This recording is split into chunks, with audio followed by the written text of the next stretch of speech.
যখন কোনো যুবক ছেলে কোনো মেয়ের সাথে অবৈধ সম্পর্কে জড়িয়ে পড়ে বা কোনো মেয়ে কোনো ছেলের সাথে, তখন লক্ষ্য করবেন তারা দিন দিন তাদের পিতামাতার সাথে বদ মেজাজি আচরণ থেকে আরো বেশি বদ মেজাজি আচরণ করতে থাকে।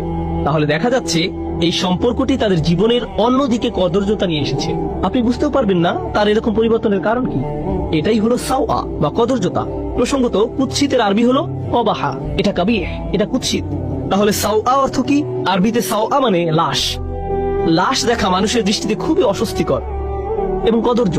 এর দুর্গন্ধ, আকৃতি, গলে পচে যাওয়া মাংস, চামড়া, এর সর্বোচ্চ পোকামাকড়, এর সবকিছুই আমাদের চিন্তায় খুবই অসহ্য।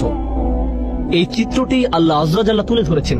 অন্য কথায়, আপনার শরীর জীবনী শক্তিতে পরিপূর্ণ, কিন্তু আপনার আত্মার মৃত্যু ঘটেছে। আপনার আত্মা একটি লাশে পরিণত হয়েছে। তো সে আপনার কাছে আসবে নির্দোষ সব বিষয় নিয়ে। আপনি তখন ভাববেন, এতে আর কি সমস্যা, মানুষ এটাকে শুধু শুধু খারাপ মনে করে। কিন্তু আপনি বুঝতেও পারবেন না, এরপর সে আপনার কাছে এসে সামান্য একটু পদস্খলন ঘটাবে। আপনার আশেপাশে সবাই বলবে, এটা করো না। আপনি তখন মুখ ঘুরে বলবেন, এটা কি হারাম? আমি এমন কি করেছি? আমি কি কাউকে খুন করেছি? কি ভুল করেছি আমি? শয়তান ঠিক এই কাজটাই করে। দাল্লাহুমা বিগুরুর।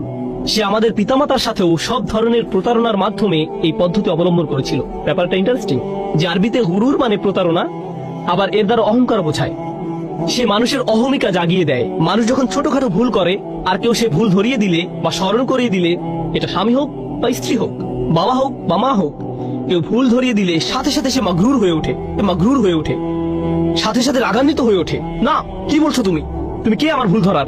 এইভাবে তাদের ইগো ভালো হওয়ার পথ বন্ধ করে দেয়। যে সমস্যাটা শয়তানের নিজের ছিল, অহংকারের সমস্যা।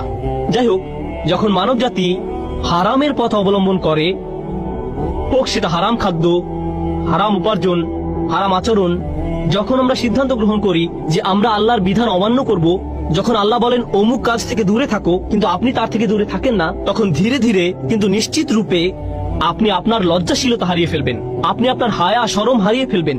জিহ্বা দিয়ে নোংরা শব্দ বের হবে। এর উপর নিজের কোনো নিয়ন্ত্রণ থাকবে না। আপনি নির্লজ্জ হয়ে পড়বেন কথায়, নির্লজ্জ হয়ে পড়বেন দৃষ্টিতে, নির্লজ্জ হয়ে পড়বেন কাজের ক্ষেত্রে। এভাবে শুধু পতন হতে থাকবে।